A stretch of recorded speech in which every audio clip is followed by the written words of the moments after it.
Now, marking the centenary of the death of Vincent van Gogh, John Hurt becomes the tormented painter, who, despite his masterpieces, died a pauper.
My dear brother, Theo, your brother has preached for the first time.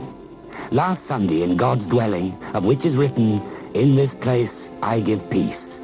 Your brother was indeed deeply moved when he stood at the foot of the pulpit and bowed his head and prayed, "Father, in thy name be our beginning." I am a stranger on the earth. Hide not thy commandments from me. It is an old belief, and it is a good belief, that our life is a pilgrim's progress. We are pilgrims on the earth and strangers. We come from afar, and we are going far. The journey of our life goes from the loving breast of our mother on earth to the arms of our Father in heaven. Everything on earth changes. We have no abiding city here. It is God's will that we should part with what is dearest on earth. We ourselves change in many respects. We are not what we once were. We shall not remain what we are now. The face that once had the early dew of the morning gets its wrinkles. The eyes speak of sadness. The hair turns gray, or we lose it. Ah, indeed, we only pass through the earth. We only pass through life. I once saw a very beautiful picture. It was a landscape at evening. Through the landscape, a road leads to a high mountain, far, far away. On the top of that mountain is a city whereon the setting sun casts a glory. On the road walks a pilgrim.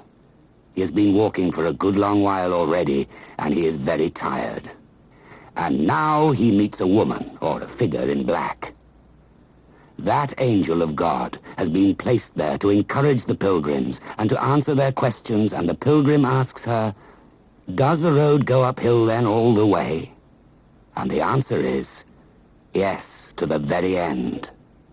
And he asks again, "And will the journey take all day long?" And the answer is, "From morn till night, my friend." Has not man a strife on earth? And when each of us goes back to the daily things and daily duties, let us not forget that things are not what they seem. That God, by the things of daily life, teacheth us higher things.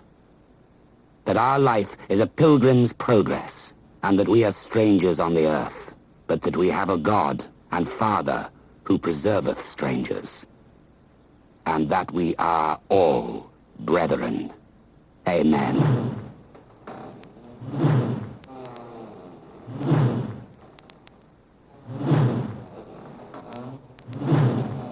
Dear Theo, There are some intriguing things in other countries.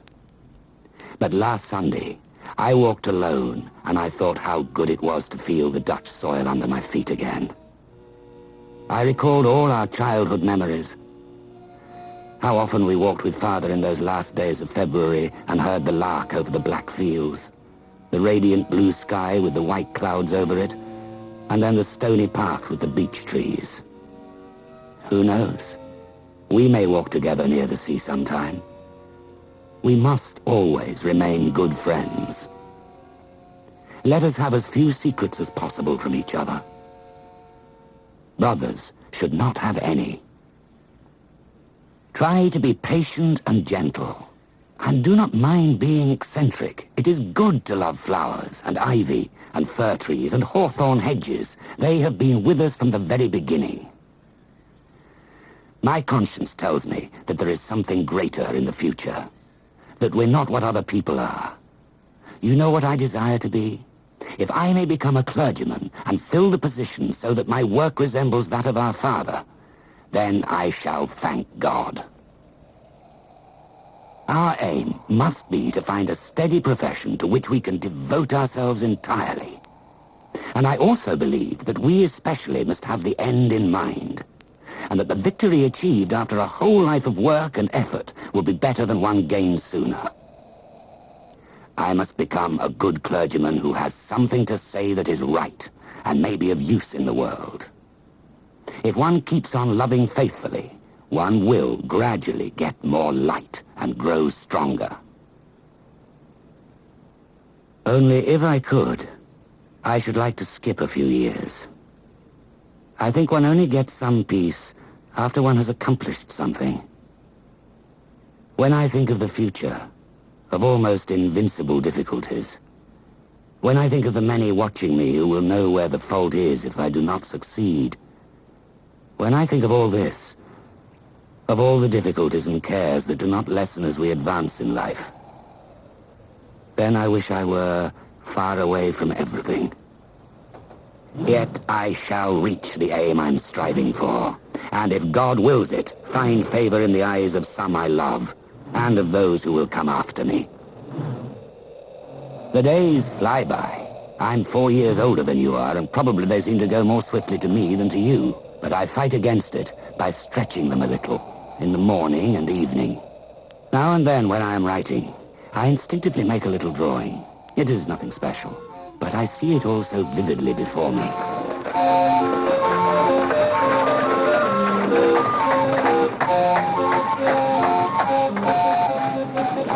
Dear Theo, at present I'm collecting Latin and Greek exercises and all kinds of writings about history and religion. I must keep courage with God's help, but Greek lessons in the heart of Amsterdam on a very close and sultry summer afternoon with the feeling that many difficult examinations await you, I can tell you they make one feel more oppressed than the Brabant cornfields, which are beautiful on such a day.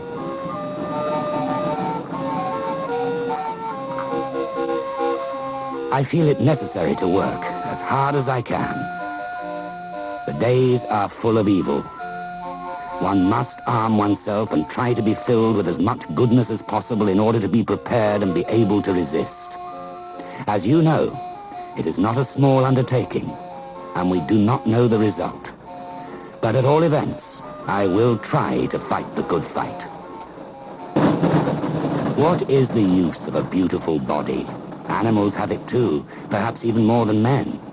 But the soul, as it lives in the people, that's what animals never have. Is not life given us to become richer in spirit? One sees so many who live in horror and misery. For in the evening one sees all kinds of black figures wandering about, in whom the terror of the night is personified, and whose misery one must class among the things that have no name in any language. The only thing I want to do is give peace to poor creatures and reconcile them to their existence here on earth.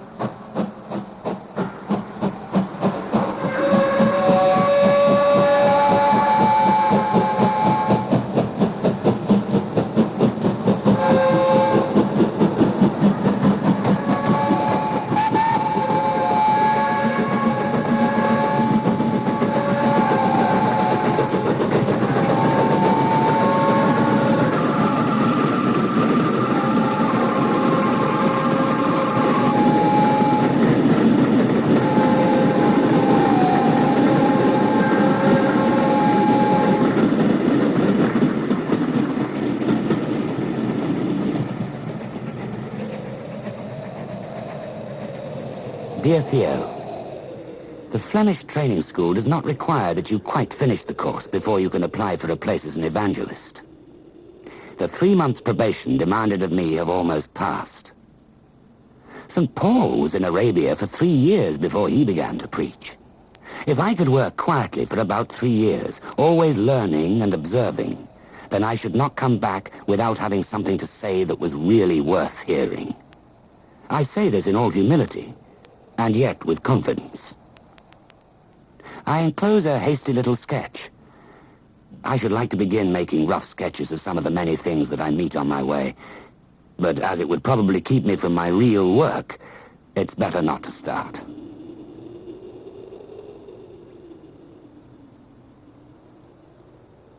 I visited the cemetery here.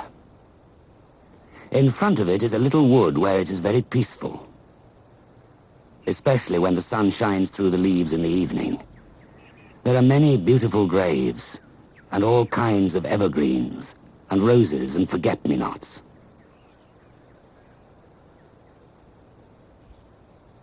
I walked on past a forest and took a side path leading to a little old ivy-covered church. At the side of the sunken road were twisted and gnarled stumps and tree roots. Fantastic. Like those Albert Dürer etched in Ritter, Tod und Teufel. How rich art is. If only one can remember what one has seen, one is never without food for thought or truly lonely. Never alone. My dear brother, the 3 months' probation have elapsed. They have told me that I cannot attend the school on the same conditions as the native Flemish pupils. It would not be easy to live without faith in God. Without it, one would lose one's courage.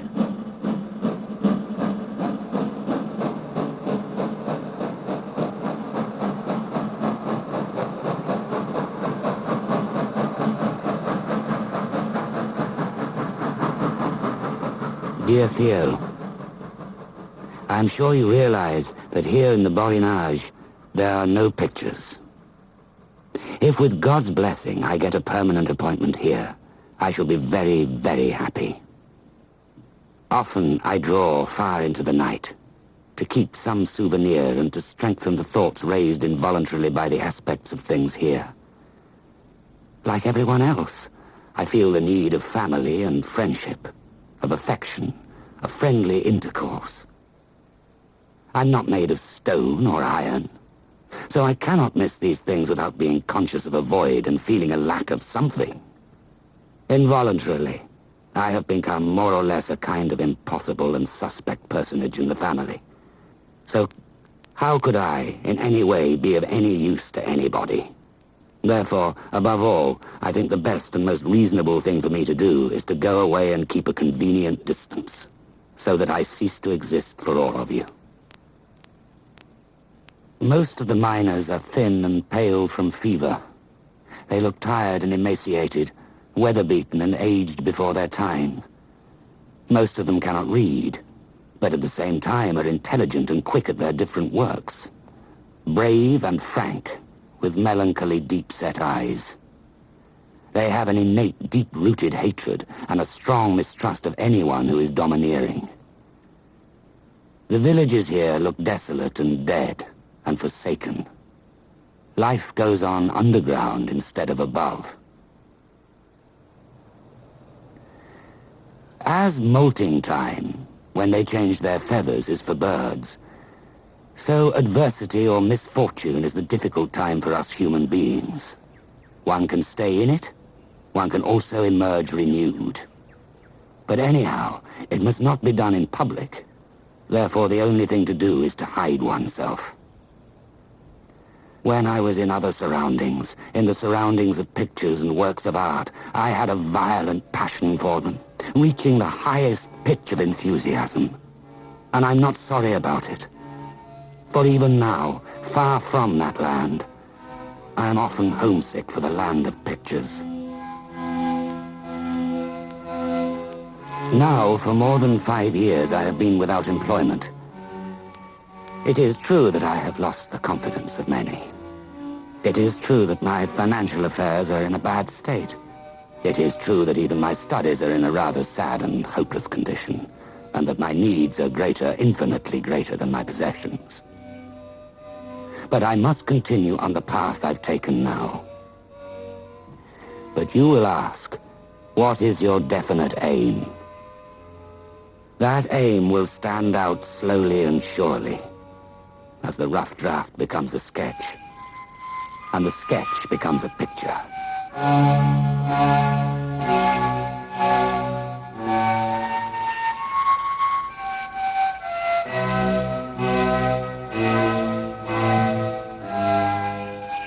Do our inner thoughts ever show outwardly? There may be a great fire in our soul, yet no one ever comes to warm himself at it, and the passers-by see only a wisp of smoke coming through the chimney and go along their way. I think that everything which is really good and beautiful comes from God, and that all which is bad and wrong in men and in their works is not of God. But the best way to know God is to love many things. Love's a friend, a wife, something, whatever you like.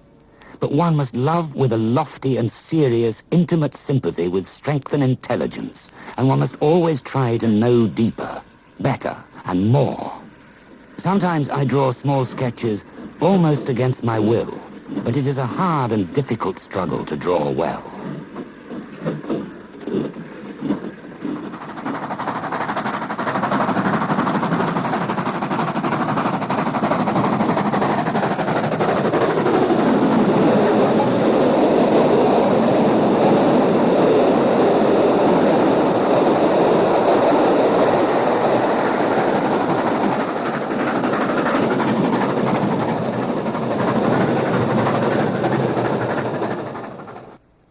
Dear Theo, I am glad I came home. Every day I go out into the fields, my drawing has changed. The technique as well as the results. I have learned to measure and to observe and seek for broad lines, so what seemed impossible before is gradually becoming possible now.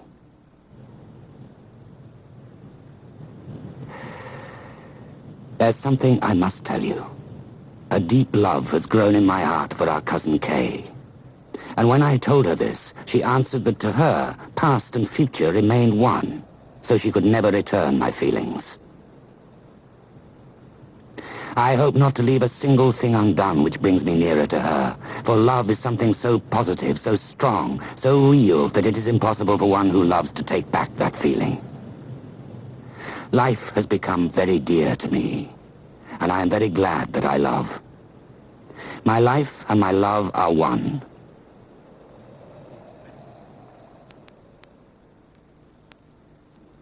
Should I accept her no, never, never, or should I keep some hope and not give up?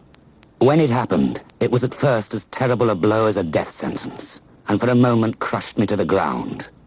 Then in that inexpressible anguish of soul, I arose, not resigning, but believing, and had no other thought than she and no other.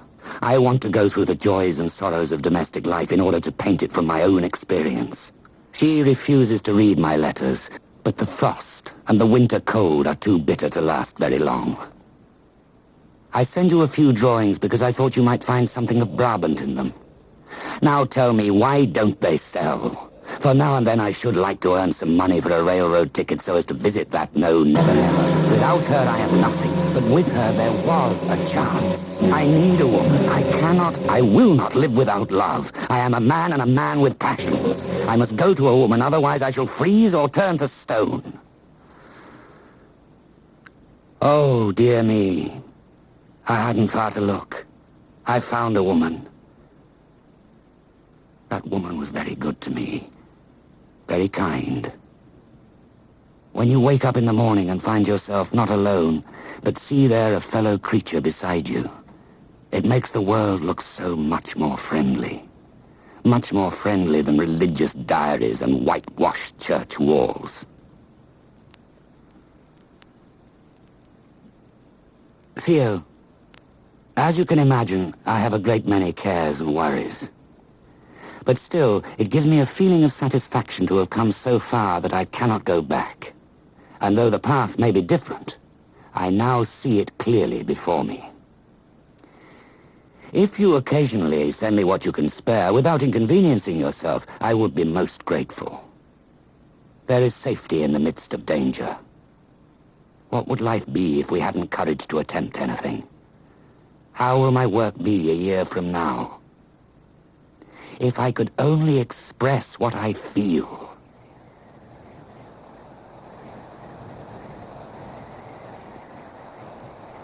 My dear brother, last winter I met a pregnant woman deserted by the man whose child she carried. A pregnant woman who had to earn her bread by walking the streets. I took this woman for a model and have worked with her all winter. I couldn't pay her the full wages of a model, but that did not prevent me paying her rent. And so far, I have been able to protect her and her child from hunger and cold by sharing my own bread with her. It seems to me that every man worth a straw would have done the same in such a case. I can only marry once, and how can I do better than marry her? Misery would force her back into her old ways. I had not forgotten another woman for whom my heart was beating, but she was far away and refused to see me. And this one walked the streets in winter, sick, pregnant, hungry. I couldn't do otherwise. Christine and I understand each other. We don't have to pay attention to what people say. Of course, we don't pretend to maintain any social standing, familiar as I am with the prejudices of the world. She knows what poverty is. So do I. Poverty has advantages and disadvantages. Fishermen know that the sea is dangerous, but they have never found these dangers sufficient to keep them ashore. You have my bread in your hands. Will you take it from me? At present, money is what the right of the strongest used to be. My life or death depends on your help. If I succeed in making you understand what I suspect you don't understand yet, then Christine, her child, and myself will be safe. To express my feelings for Kay, I said resolutely she and no other, and her no, never, never was not strong enough to make me give her up. But I could find no rest. The strain became unbearable because she was always silent. Then I felt that love died within me. A void, an infinite void came in its stead. You know I believe in God. I did not doubt the power of love. But then I felt something like, my God, why hast thou forsaken me? And everything became a blank. Oh God, there is no God. I am no criminal. To forget. I lie down in the sand by an old tree trunk and make a drawing of it, smoking a pipe and looking at the blue sky, or the moss or the grass, and I am 1,000 miles away from everything and much happier. Let the storm rise, the night descend. Which is worse, danger or the fear of danger? Personally, I prefer reality, the danger itself. I have finished 2 larger drawings. First, sorrow. Only the figure, without any surroundings. The other, the roots, shows some tree roots on sandy grounds. I tried to put the same sentiment into the landscape as I put into the figure. Convulsive, passionate, clinging to the earth, and yet being half torn up by the storm. I wanted to express something of the struggle for life in that pale, slender woman's figure, as well as in the black, gnarled and knotted roots. I want to do drawings which touch some people. Something straight from my own heart. In either figure or landscape, I should wish to express not sentimental melancholy, but serious sorrow. I want to progress so far that people will say of my work, he feels deeply. He feels tenderly. What am I in most people's eyes? A nonentity, or an eccentric and disagreeable man? Somebody who has no position in society and never will have. In short, the lowest of the low. Very well. If this were true, then I should want my work to show what is in the heart of such an eccentric, of such a nobody. This is my ambition, which is, in spite of everything, founded less on anger than on love, more on serenity than on passion. It is true that I am often in the greatest misery, but still there is a calm, pure harmony and music inside me. I have made some experiments with painting, I write you just this little word to tell you I have made a beginning, and I am sure no one could tell you that they are my first painted studies. Painting is such a joy to me. It is now just 2 years since I began to draw in the Borinage. This week, I have painted some rather large studies in the wood. The one which I believe succeeded best is of nothing but a piece of dug-up earth after a pouring rain. The other study in the wood is of some large green beech trunks on a stretch of ground covered with dry sticks, and the little figure of a girl in white. The difficulty was to make it so that one can breathe and walk around in it, and smell the fragrance of the wood. For 2 weeks now, I have painted from early morning till late at night. If I continued this way, it would be too expensive as long as I don't sell. But I no longer stand helplessly in front of nature. In the woods yesterday towards evening, I was busy painting some rather sloping ground covered with dry, molded beech leaves. This ground was light and dark reddish-brown, made more so by the shadows of trees casting more or less dark streaks over it. The problem was, and I found it very difficult, to get the depth of color, the enormous force and solidity of that ground. And while painting it, I perceived for the very first time how much light there still was in that dusk. To keep that light, and at the same time, the glow and depth of that rich color. Behind that brownish-red soil is a sky very delicate, bluish-gray, warm, hardly blue, all aglow. And against it all is a holy border of green and a network of little stems. A few figures of wood-gatherers are wandering about like dark masses of mysterious shadows. The white cap of a woman, bending to reach a dry branch, stands out suddenly against the deep red-brown of the ground. A shirt catches the light. A shadow is cast. A dark silhouette of a man appears above the underbrush. A white bonnet, a cap, a shoulder, the bust of a woman molds itself against the sky. Those figures are large and full of poetry. In the twilight of that deep shadowy tone, they appear as enormous terracottas being modeled in a studio. While painting it, I said to myself, I must not go away before there is something of an autumn evening in it. Something mysterious, something serious. But as this effect does not last long, I had to paint quickly. The figures were put in at once with a few strong strokes of a firm brush. It struck me how sturdily those little stems were rooted in the ground. I began painting them with a brush, but because the surface was already so heavily covered, a brush stroke was lost in it. Then I squeezed the roots and trunks in from the tube and modeled it a little with the brush. Yes, now they stand there, rising from the ground, strongly rooted in it. And I am glad I haven't learned painting, because then I might have learned to pass by such effects as this. The laws of color are utterly beautiful, just because they are not accidental. In the same way that people nowadays no longer believe in fantastic miracles, no longer believe in a God who capriciously and despotically flies from one thing to another, but begin to feel more respect and admiration for and faith in nature. My greatest desire is to make beautiful things, but making beautiful things costs trouble and disappointment and perseverance, and I don't want that beauty to come from the material, but from within myself. I regret that the woman with whom I live understands neither books nor art. If I did not look for art in reality, I should probably find her stupid. Sometimes I cannot believe that I am only 30 years old. I feel so much older. One begins to see more clearly that life is only a kind of sowing time, and the harvest is not here.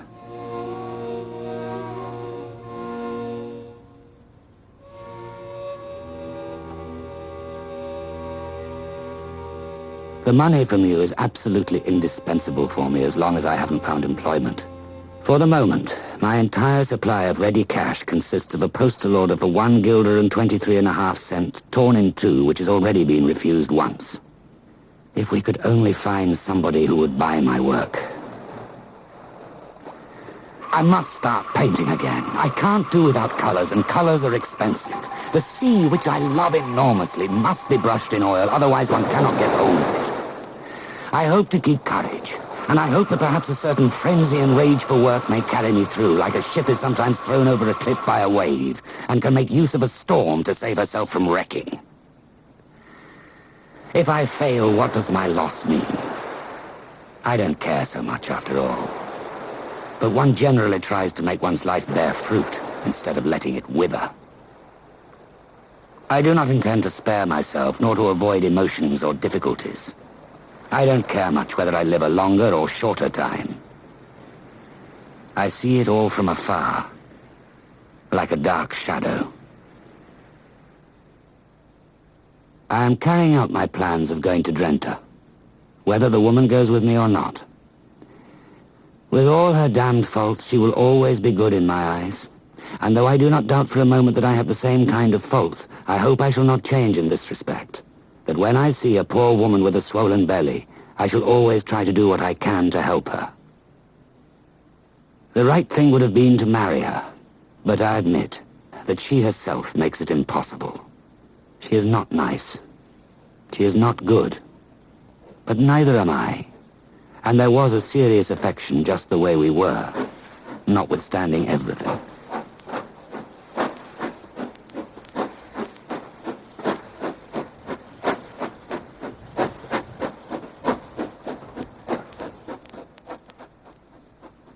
Dear Theo, we have gloomy, rainy days here. I have worked and economized, and yet I have not been able to avoid getting into debt. I have been faithful to the woman, and yet I had to leave her. I have hated intrigues, and yet I have neither credit nor any money. I cannot help asking myself if I must not tell you, leave me to my fate. There is no help for it. It is too much for one person. As long as the weather was fine, I did not mind the troubles because I saw so many beautiful things here. But now that it has been pouring incessantly, I see more clearly how I have got stuck here, and how handicapped I am. I came here in too much of a hurry, and only now I feel what I lack, and that I acted rather harshly, but what else could I do? I feel inexpressibly melancholy without my work to distract me, and I must work, and work hard. I must forget myself in my work, otherwise it will crush me. One finds the most wonderful types of nonconformist clergymen, with pig faces and three-cornered hats in this naive, desolate moor. Theological discussions are held with the farmers. How is it possible for such absurdities to exist in a country like this? Why couldn't they look out of the window or smoke their pipes, or at least behave reasonably as, for instance, their pigs, which make no disturbance whatever, though they are pigs, and are in place in these surroundings and in harmony with them? But before the clergymen of the type I saw here reach the cultural and rational level of ordinary pigs, they must improve considerably. I do not say far, very far be it from me to say, that I myself have the rayon blanc. But I am not ashamed to say that it exists, this white light, and that I seek it, and only this do I consider simplicity.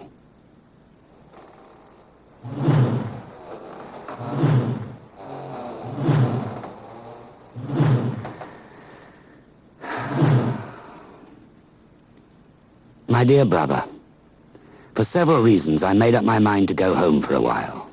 Drenthe is splendid, but one's being able to stay there depends on whether one is able to stand the loneliness. I am sick at heart about the fact that coming back after a 2-year absence, though the welcome home was kind and cordial in every respect, basically there has been no change whatever, not the slightest, in what I must call the most extreme blindness and ignorance as to the insight in our mutual position. Father does not know remorse like you and me, and any man who is human. Father believes in his own righteousness, whereas you and I and other human creatures are imbued with the feeling that we consist of errors and efforts of the lost souls.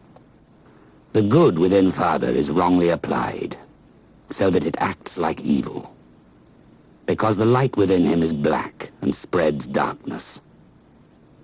My very grief over so much proves to me that I myself have definitely done with the systems in question. I have suffered from them, But in my heart of hearts, I no longer belong to that side of life. Our youth was gloomy and frustrating.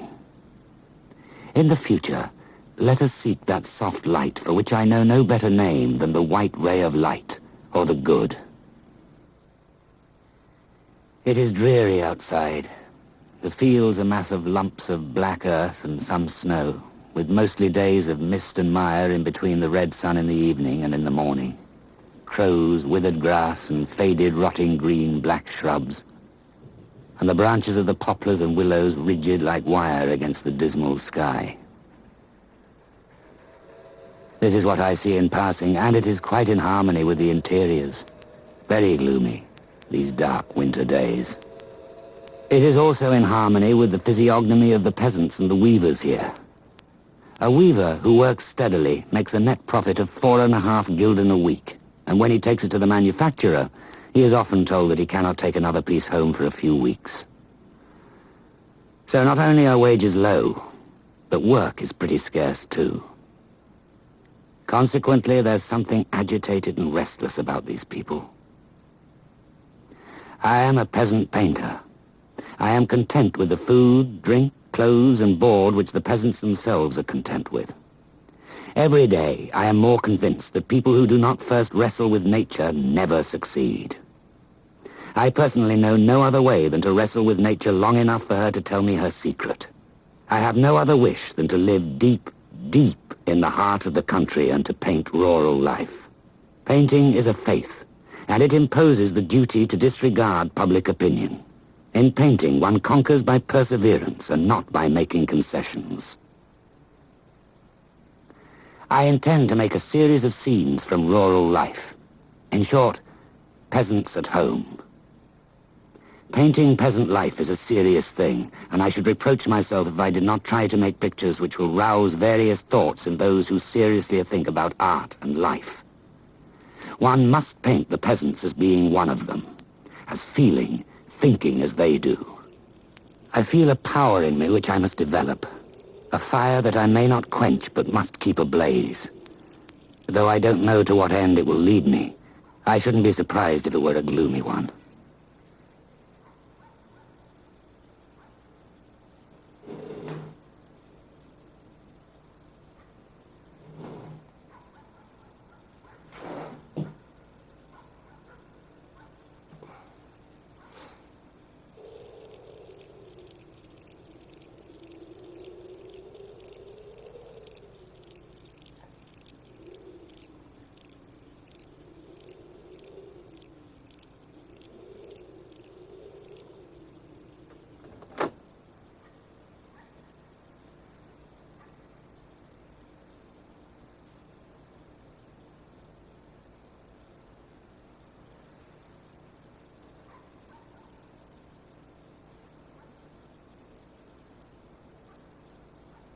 I am working on the potato eaters.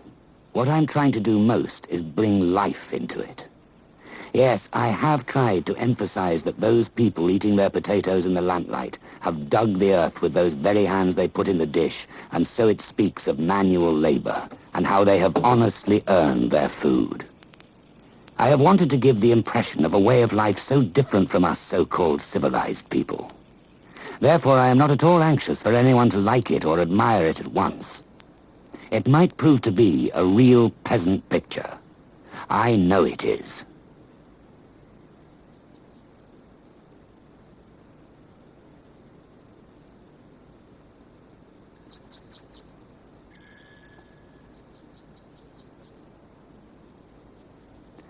One of the most beautiful things to do is to paint darkness, which nevertheless has light in it. Accustoming oneself to poverty, seeing how a soldier or a laborer lives and thrives in wind and weather, with ordinary people's fare and dwelling, is just as practical as earning a few gulden more a week. After all, one is not in the world for one's own comfort, and one does not need to be better off than one's neighbor. I feel that the future will probably make me more ugly and rough, and I foresee that a certain poverty will be my fate. But I shall be a painter. I shall be poor. I shall remain human. But I am making progress, and I firmly believe that with perseverance, I shall win. You know those 3 oaks at the bottom of the garden at home? I have persevered and plodded on them for the 4th time. The difficulty was to model them and give them form, color, and tone. Then in the evening, I took it to an acquaintance of mine where we put it on the wall. Well, never before was I so convinced that I shall succeed in calculating my colors, so that it is in my power to get the right effect. Though that man has money, and he liked it, I felt such a glow of courage when I saw that it was good, that I could not sell it. But as he liked it very much, I gave it to him, and he accepted. Van Gogh is such an impossible name for many foreigners to pronounce. If it should happen that my pictures found their way to France or England, then the name would certainly be murdered. Whereas the whole world can pronounce the name Vincent correctly.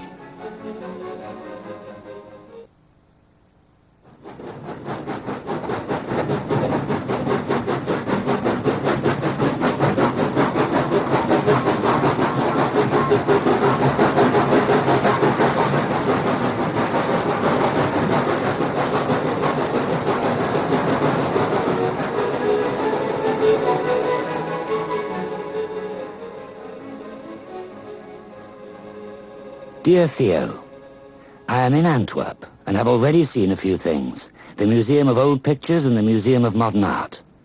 It will never hurt knowing Antwerp a bit. It will probably prove to be like everything else, namely disillusioning, but with its own atmosphere. Tomorrow I shall start working in the Academy's painting class. It is an attempt to come into contact with people. To paint a great deal from the model, that is what I have to do. And it is the only thing that seriously helps to make progress. When I compare a study of mine with those of other fellows, it is curious to see that they have absolutely nothing in common. But when I compare myself with them, I find something stiff and awkward about me, as if I had been in prison for 10 years. And the cause of this is that I have had a difficult and harassed life.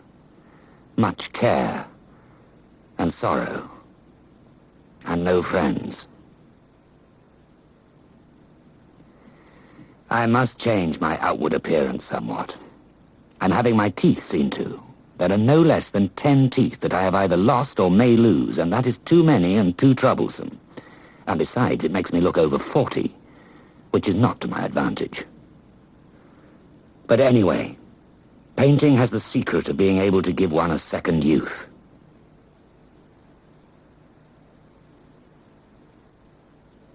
I do not intend to spare myself, nor to avoid emotions or difficulties. I don't care much whether I live a longer or shorter life. The world concerns me only insofar as I feel a certain indebtedness and duty towards it, because I have walked this earth for 30 years, and out of gratitude want to leave some souvenir in the shape of drawings or paintings, not made to please a certain taste in art, but to express sincere human feeling.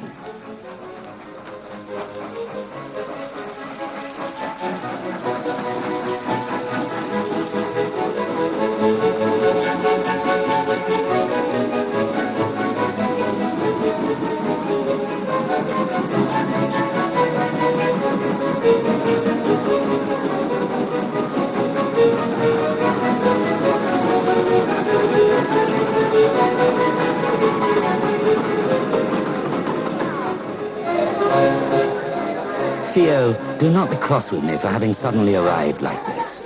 I have thought about it so much, and I believe in this way we shall save time.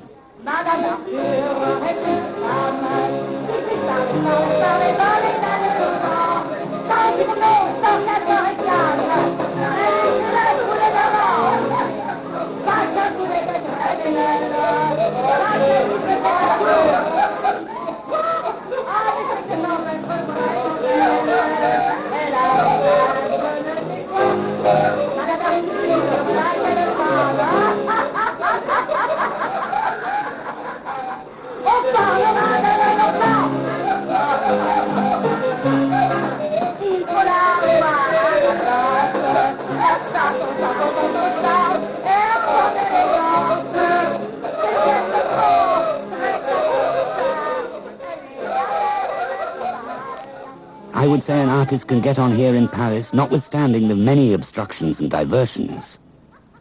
There's much to be seen and much to experience. In Antwerp, I did not know what the Impressionists were. Now I have seen them, and though not being one of the club, I have much admired certain Impressionist pictures. I have made a series of color studies in painting.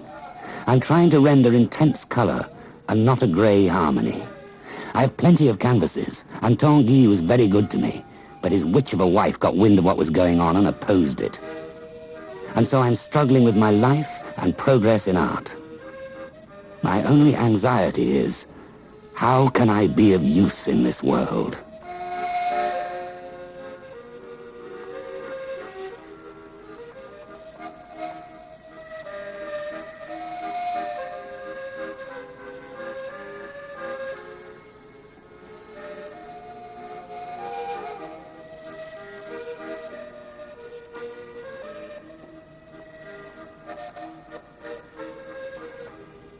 At times I feel old and broken, and yet still enough of a lover not to be a real enthusiast of painting.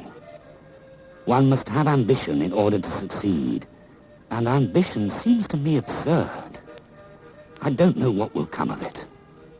Above all, I should like to be less of a burden to you. That is not impossible in the future, for I hope I will make such progress that you will be able to show my work boldly without compromising yourself. Then I will take myself off somewhere down south, to get away from the sight of so many painters that disgust me as men. How does one become mediocre?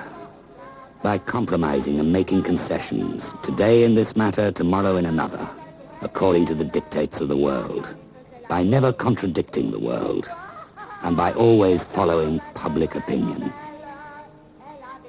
It seems to me almost impossible to work in Paris unless one has some place of retreat where one can recuperate and get one's tranquility and poise back. Non! Ah, ça t'intrigue, ça. Voilà. Celui-là? Non, le petit barbu, là.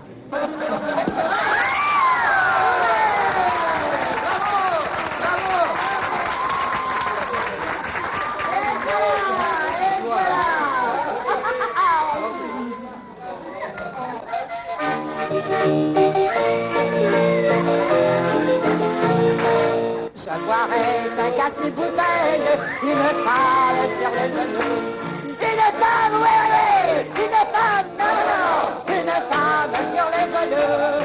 Une femme, oui, oui, une femme, non, non, non, une femme sur les genoux. Papa, papa, la porte, c'est sans doute le mari. Papa, papa, la porte, c'est sans doute le mari. Les deux pieds contre la muraille et la tête sous le robinet. Les deux pieds contre la muraille et la tête sous le robinet. Et la tête, oui, oui, et la tête, et la tête sous le robinet.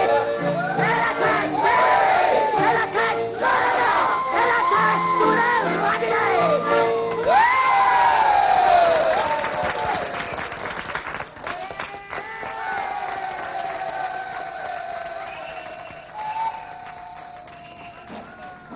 Yes, I may be going to the south of France, the land of blue tones and gay colors.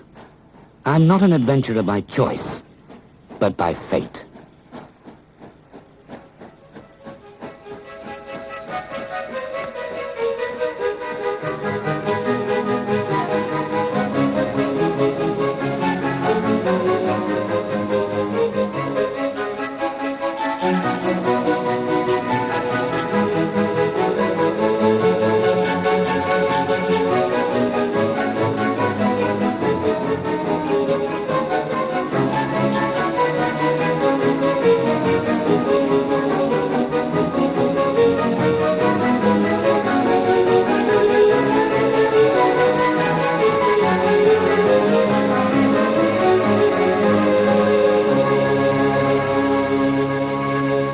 My dear brother, during the journey, I thought of you at least as much as I did of the new country I was seeing. I believe in the ultimate victory, but will the artists themselves gain any advantages from it? And will they see less troubled days? I feel as though I was in Japan, I say no more than that. And mind you, I haven't seen anything in its usual splendor yet. It is my constant hope that I'm not working for myself alone. I believe in the absolute necessity of a new art of color, of design, and of the artistic life. If we work in that faith, it seems to me there is a chance that we do not hope in vain. I've been working in the open air in an orchard, lilac ploughland, a reed fence, 2 pink peach trees against a sky of glorious blue and white. Probably the best landscape I've done. I had just brought it home when I received from our sister an obituary in memory of Mauve. Something, I don't know what, took hold of me and brought a lump to my throat. Oh, never think the dead are dead. As long as there are men alive, the dead will live. The dead will live. That's how I feel it. Nothing sadder than that. I'm up to my ears in work, for the trees are in blossom and I want to paint a provincial orchard of outstanding gaiety. I fasten my easel with pegs driven into the ground and work in spite of the wind. It's too lovely. It seems to me more and more that people are the roots of everything. And though it will always be a melancholy thought that you yourself are not in real life, I mean that it's more worthwhile to work in flesh and blood itself than in paint or plaster. More worthwhile to make children than pictures or carry out business. I shall go on working, and here and there among my work there will be things that will last. But who will be the figure painter? What Claude Monet is to landscape? The painter of the future will be a colorist such as has never yet existed.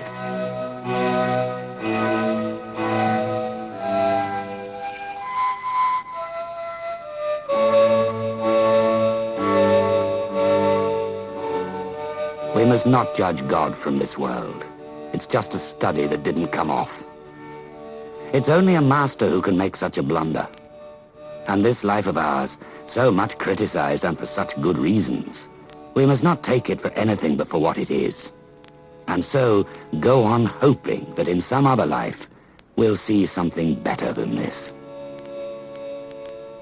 I should like to paint the portrait of an artist friend, a man who dreams great dreams. I paint him as faithfully as I can to begin with, but the picture is not finished yet. To finish it, I exaggerate the fairness of the hair. I get to orange tones, chromes, and pale lemon yellow. Beyond the head, instead of painting the ordinary wall of the main room, I paint infinity. A plain background of the richest, intensest blue that I can contrive, and by this simple combination, the bright head illuminated against a rich blue background acquires a mysterious effect, like a star in the depth of an azure sky. And the nice people will only see the exaggeration as caricature. Here's a picture of the Yellow House. A lawn in the square as you come into town, with a building at the back. Today I have taken the right wing, which contains 4 rooms, or rather 2 rooms with 2 cabinets. I hope I've landed on my feet this time. You know, yellow outside, white inside, with all the sun so that I shall see my canvases in a bright interior. Meanwhile, if you approve, I shall furnish the bedroom, either hiring or buying it for cash down. I should like to share the little studio with someone. Perhaps Gauguin will come south. My dear Gauguin, I wanted to let you know that I have just rented a 4-room house here in Arles, and that it would seem to me that if I could find another painter inclined to work in the south, and who, like myself, would be sufficiently absorbed in his work to be able to resign himself to living like a monk, who goes to the brothel once a fortnight, who for the rest is tied up in his work, and not very willing to waste his time, it might be a good job. Being all alone, I am suffering a little under this isolation.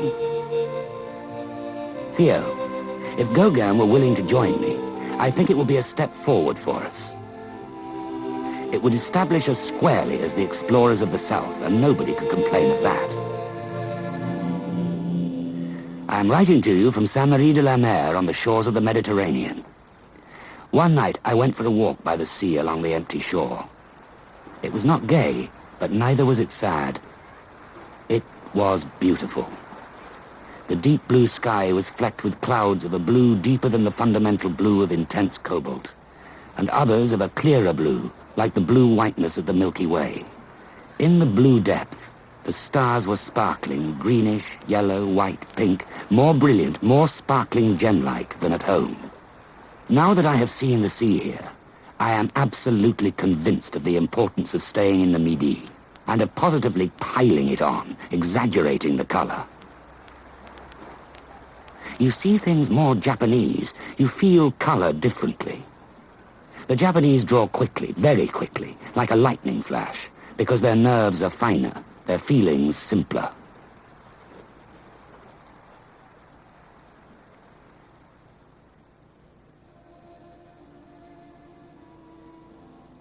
I've had a week's hard work among the cornfields in the full sun. The result is some studies of cornfields, landscapes, and a sketch of a sower. A ploughed field, a big field with clouds of violet earth climbing toward the horizon. A sower in blue and white. Over it all, a yellow sky with a yellow sun. Color plays a very important part.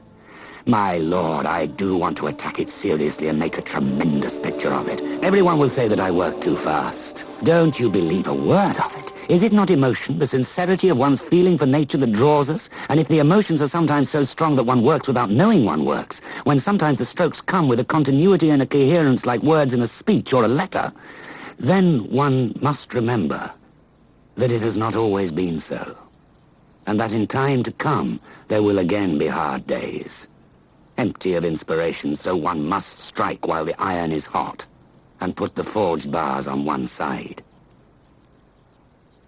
I know nothing, but it is just this feeling of not knowing that makes the real life we are actually living now like a one-way journey on a train.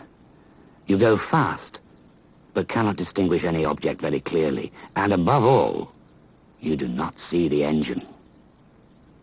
So at the end of my career I shall prove to be wrong. So be it. Then I shall find that not only the arts, but everything else were only dreams, and that one has nothing at all oneself. If we are as flimsy as that, so much the better for us. For then there is nothing to be said against the unlimited possibility of future existence. Looking at the stars always makes me dream, as simply as I dream over the black dots representing towns and villages on a map. Why, I ask myself, shouldn't the shining dots of the sky be as accessible as the black dots on the map of France? Just as we take the train to get to Tarascon or Rouen, we take death to reach a star. We cannot get to a star while we are alive, any more than we can take the train when we are dead.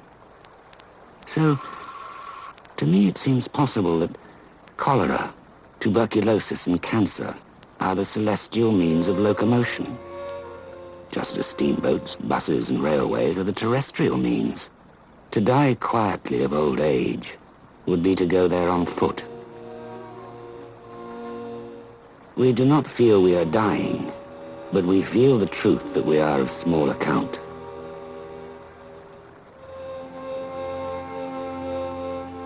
A canvas I have covered is worth more than a blank canvas. That, believe me, my pretensions go no further.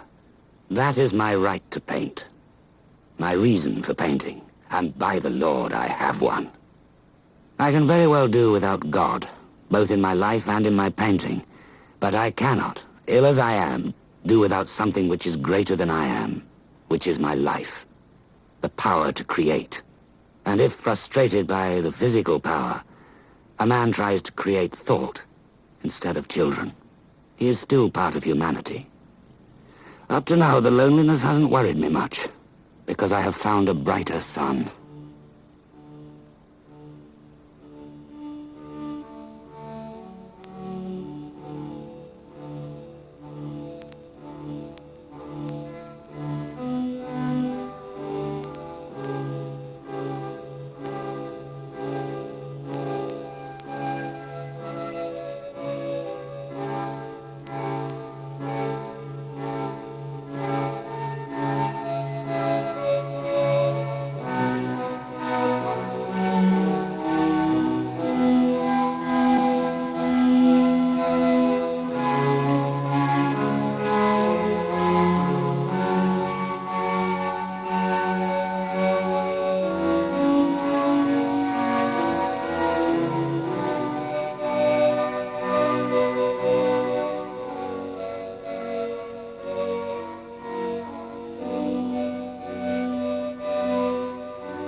take a glass too much to stun myself.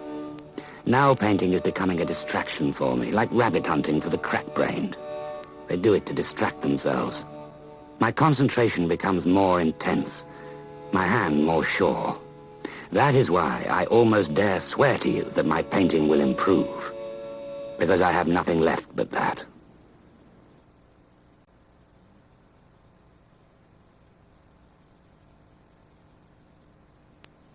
Last week I did 2 portraits of my postman. The good fellow, as he would not accept money, cost more eating and drinking with me. But that is a trifle evil, considering that he posed very well.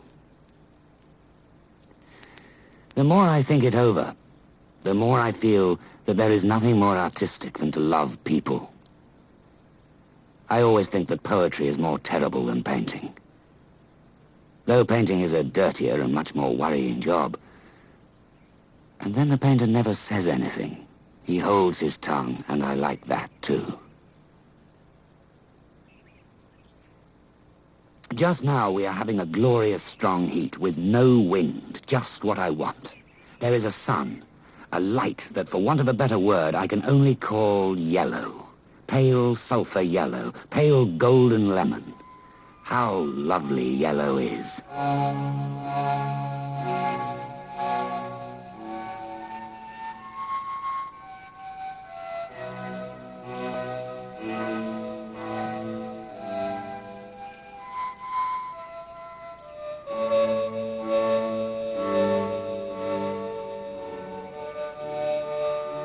I am now on the 4th picture of sunflowers.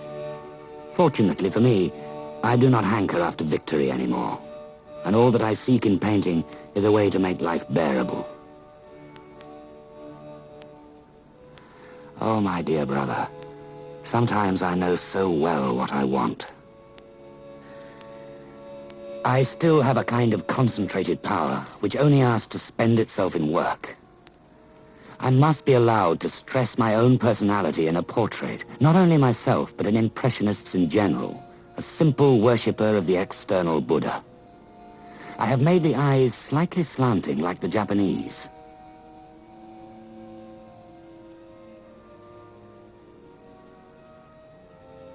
I have just bought a dressing table with everything necessary, and my little room is complete. You cannot imagine what peace of mind it gives me.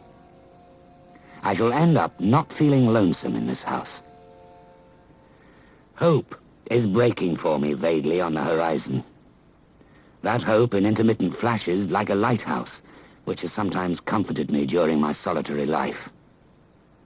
I was wild to see my pictures in frames, and I had ordered too many for my budget, but I venture to think that if you saw the studies, you would say I was right to work at white heat as long as it was fine. I had a new idea in my head. This time it's simply my bedroom, only here color is doing everything, and gives by its simplification a grander style to things. It's suggestive here of rest or of sleep. Looking at the picture ought to rest the brain, or rather the imagination. The walls are pale violet. The floor is of red tiles. The sheets and pillow very light greenish lemon. The coverlet scarlet. The window green. The toilet table orange. The basin blue. The door lilac. And that is all. The broad lines of the furniture again must express inviolable rest.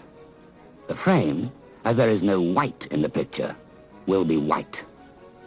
This by way of revenge for the enforced rest I was obliged to take. Dear Theo, Gauguin has arrived in good health. We have loads of work to do. He and I intend to take a tour of the brothels pretty soon, so as to study them. You cannot imagine how much it pleases me to have such good company as Gauguin's. If we can stand the siege, victory will come to us one day. Joy in public, sorrow at home. Supposing that the fight is still before us, we must just try to mature quietly. Gauguin gives me the courage to imagine things, and certainly things from the imagination take on a more mysterious character. We talk a lot. Our arguments are terribly electric.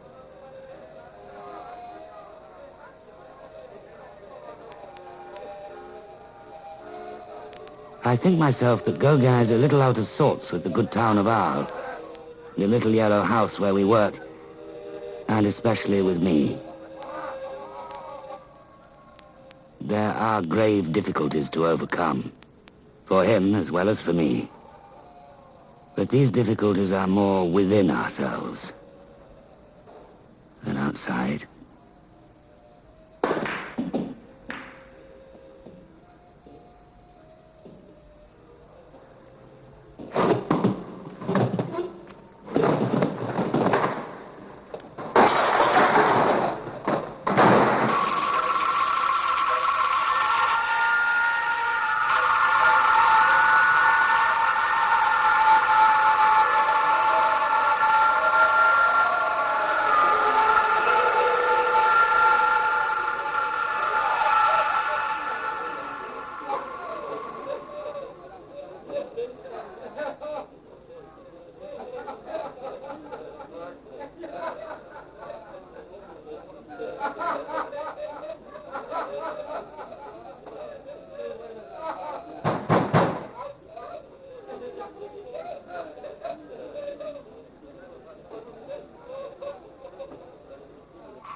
Dear Theo, I write to you in full possession of my faculties, and not as a madman, but as the brother you know. This is the truth. A certain number of people here addressed a petition to the mayor describing me as a man not fit to be at liberty. What a staggering blow between the eye to find so many people here cowardly enough to join together against one man, and that man ill. I think about all the people I know all day and all night long. To suffer without complaining is one lesson that has to be learned in life. When I get out, I shall be able to go my own little way again. And soon the fine weather will be coming again, and I will start on the orchards in bloom. No harm has come to me. No evil exists in this best of worlds in which everything is for the best. During my illness, I saw again every room in the house at home.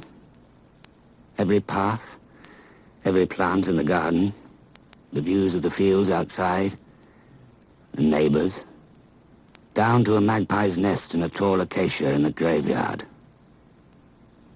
There's no one left who remembers all this but Mother and me. The best we can do is to make fun of our petty griefs and, in a way, of the great griefs of human life, too.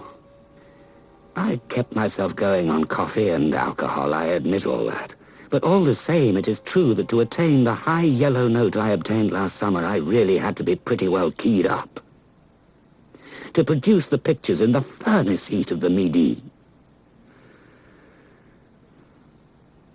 Now, I feel certain undercurrents of vague sadness difficult to define.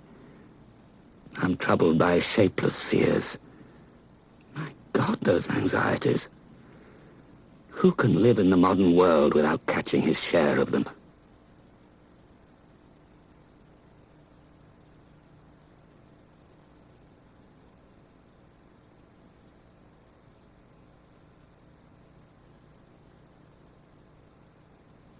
You can exhibit the pictures of the sunflowers. You will see that this is a kind of painting that rather changes to the eye and takes on richness the longer you look at it. Perhaps as an attempt to get all the music of the color into La Berceuse. It's badly painted, but all the same. Gauguin himself liked the sunflowers better later on when he had been looking at them for a long while. You must realize that if you arrange them this way, say La Berceuse in the middle and the two canvases of sunflowers to the right and left, it makes a sort of triptych. And then the yellow and orange tones of the head will gain in brilliance by the proximity of the yellow wings, and the paintings sing together. I've no illusions about myself anymore. There are moments when I'm twisted by enthusiasm, or madness, or prophecy, like a Greek oracle on a tripod. Just as the waves pound against the sullen, hopeless cliffs, I feel a tempest desire to embrace something. A woman of the domestic hen type. We must take this for what it is, the effect of hysterical overexcitement rather than a vision of actual reality. Let's work on very quietly. You will do your duty, and I will do mine. We have both already paid in ways other than in words, and at the end of the road, we may quietly come together again.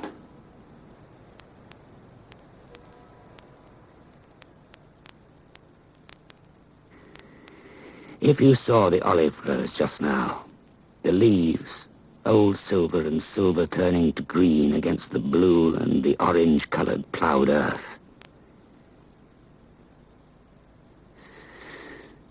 It's like the pollard willows of our Dutch meadows or the oak bushes of our dunes.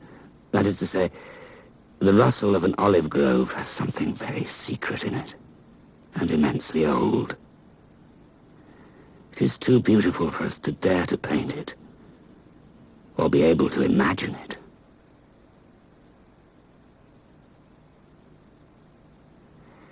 Now, to get up heat enough to melt that gold again. Those flower tones. It isn't everybody who can do it. It needs the whole and entire force and concentration of a single individual.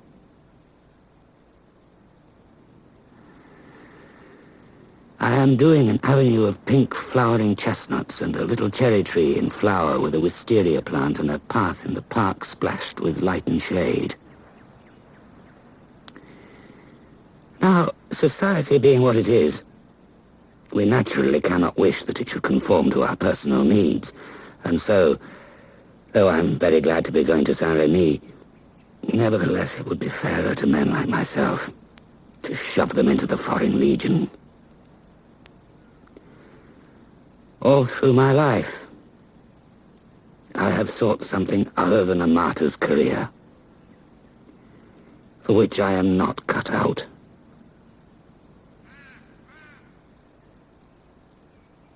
Dear Theo, I think I've done well to come here. I am losing the vague dread, the fear of the thing. And little by little I can come to look upon madness as a disease like any other. The fear and horror of madness that I used to have has already lessened a great deal. And though you continually hear terrible howls and cries, the people here get to know each other very well and help each other when their attacks come on. When I'm working in the garden, they all come to look. I assure you they have the discretion and manners to leave me alone, more so than the good people of Arles, for instance. If I had not seen other lunatics close up, I should not have been able to free myself from dwelling on it constantly. There is someone here who's been shouting and talking like me all the time. He thinks he hears voices and words in the echoes of the corridors. Probably because the nerves of the ear are diseased and too sensitive. And in my case, it was my sight as well as my hearing. Then the shock was such that it sickened me even to move, and nothing would have pleased me more than never to have woken up again.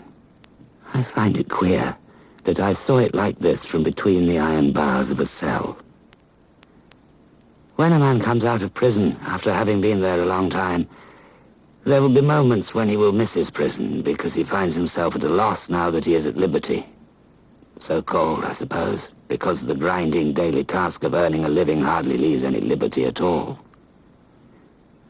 I am now trying to recover like a man who meant to commit suicide, and finding the water too cold, tries to regain the bank.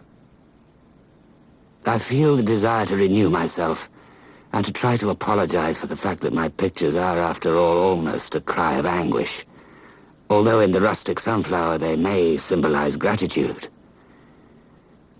I have drawn that Pieta by Delacroix without taking a single measurement, and yet there are those 4 hands and arms in the foreground of it.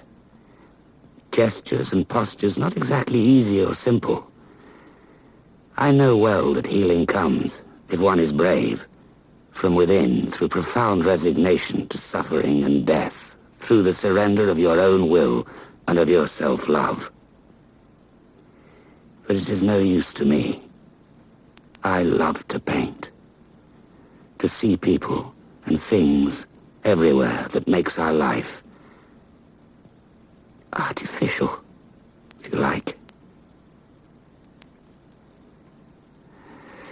At present, this horror of life is less acute. But I have no will, hardly any desire or none at all, and hardly any wish for anything belonging to ordinary life. Almost no desire to see my friends, although I keep thinking about them. I shall count myself very happy if I can manage to work enough to earn my living, for it worries me a lot when I think I've done so many pictures and drawings without ever selling one.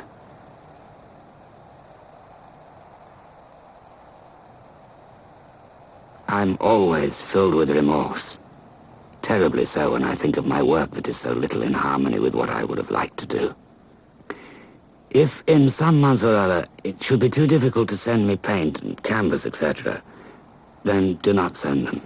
For believe me, it is better to live than to work at art in the abstract.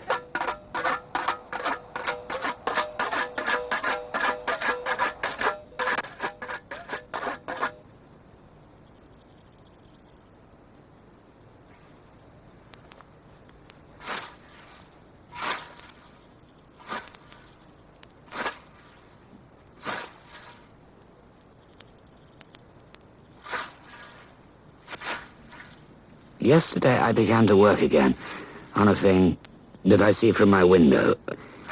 A reaper. The study is all yellow, terribly thickly painted. But the subject was fine and simple. For I see in this reaper a vague figure fighting like a devil in the midst of the heat to get to the end of his task. I see in him the image of death. In a sense, that humanity might be the wheat he is reaping. But there is nothing sad in this death. It goes its way in broad daylight with the sun flooding everything with a light of pure gold. I think it will be one of those you keep at home. It is an image of death as the great book of nature speaks of it. But what I have sought is the almost smiling. It is all yellow, except a line of violet hills, a pale, fair yellow. I'm sending you my own portrait. You must look at it for some time. You will see, I hope, that my face is much calmer, though it seems to me that my look is vaguer than before. I've tried to make it simple. The olives with a white cloud and a background of mountains, as well as the moonrise and the night effect, are exaggerations from the point of view of arrangement. Their lines are warped as in old wood. The olives are more in character, as in the other study, and I try to express the time of day when you see the green rose beetles and the cicadas flying about in the heat. Unfortunately, there are no vineyards here. But for that, I should have done nothing else this autumn. On the other hand, the olive trees are very characteristic, and I'm struggling to catch them. They are old silver, sometimes with more blue in them, sometimes greenish, bronzed, fading white above a soil which is yellow, pink, violet-tinted or orange, to dull red ochre. Very difficult, though. Very difficult. But that suits me, and induces me to work wholly in gold or silver. And perhaps one day I shall do a personal impression of them, like what the sunflowers were for the yellow. Altogether, it is difficult to leave a country before you have done something to prove that you have felt and loved it.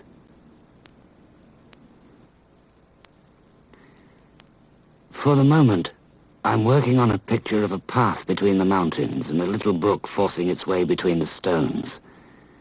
The rocks are of a plain violet grey or pink, with here and there palm bushes in a kind of broom, which has all kinds of colours.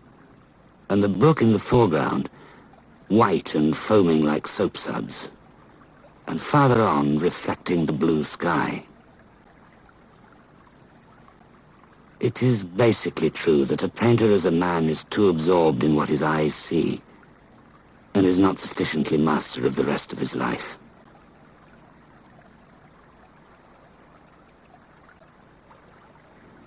Please, ask Mr. Aurier not to write any more articles on my painting. Insist upon this, that to begin with he is mistaken about me, since I'm too overwhelmed with grief to be able to face publicity.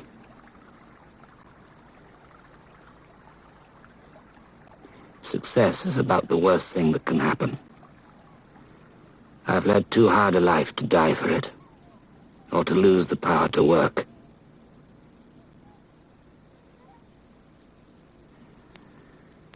My surroundings here begin to weigh on me more than I can say. My word, I have been patient for more than a year. I need air. I feel overwhelmed with boredom and grief. This morning I saw the country again. What things I still could have done here. It would be ungrateful to curse the Midi. I leave it with great grief.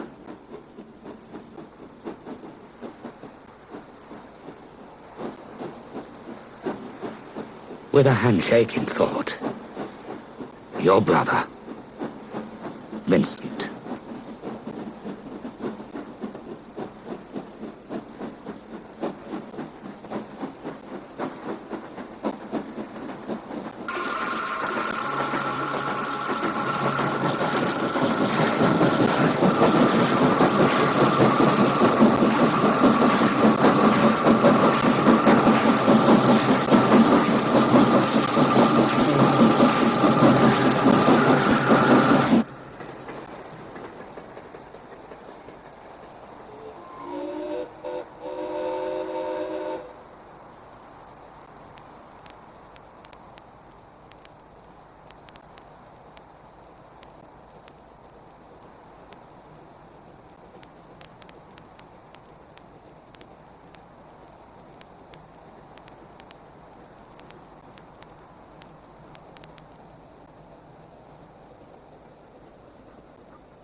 Dear Theo, Auvers is very beautiful.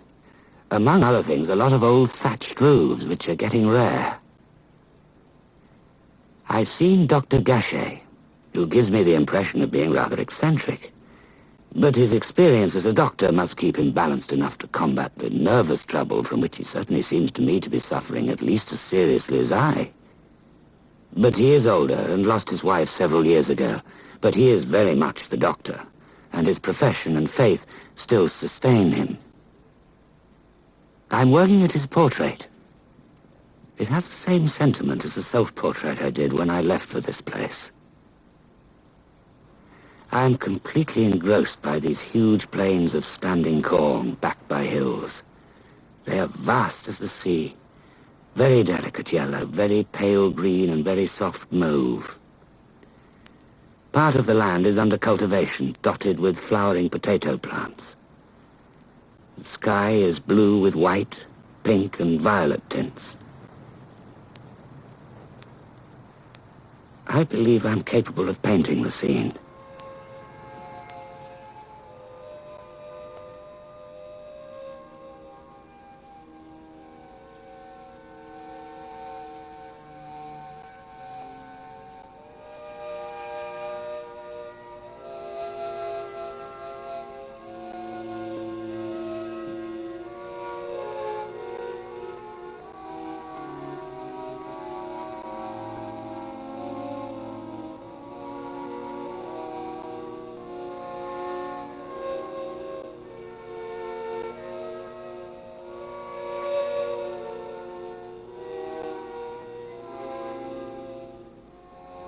I think we must not count on Dr. Gachet at all.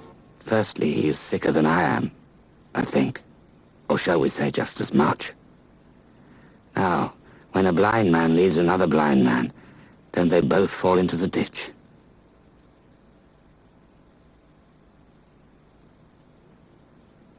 It is difficult to know oneself, but it isn't easy either to paint oneself. I should like to have a soul less unquiet than mine, which is foundering.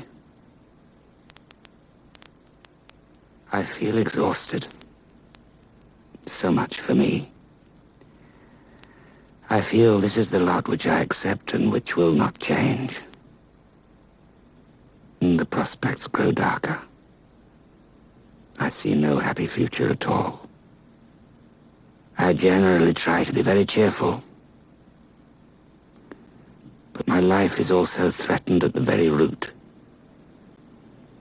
And my steps are wavering. Once back here, I set to work again. Though the brush almost slipped from my fingers, but knowing exactly what I wanted, I've painted 3 more big canvases since. They are vast fields of wheat under troubled skies, and I didn't need to go out of my way to try to express sadness and extreme loneliness. Well, the truth is, we can only make our pictures speak. But yet, my dear brother, there is this that I have always told you, and I repeat it once more with all the earnestness that can be expressed by the effort of a mind diligently fixed on trying to do as well as possible. I tell you again that I shall always consider you to be something more than a simple dealer in paintings. That through my mediation, you have your part in the actual production of some canvases, which will retain their calm even in the catastrophe. For this is what we have got to. This is all, or at least the main thing that I have to tell you at a moment of comparative crisis. My own work, I am risking my life for it, and my reason is half-founded because of it. That's all right. But you are not among the dealers in man, and you can still choose your side, acting with humanity. But what is the use?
Wish I knew it.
Thank you.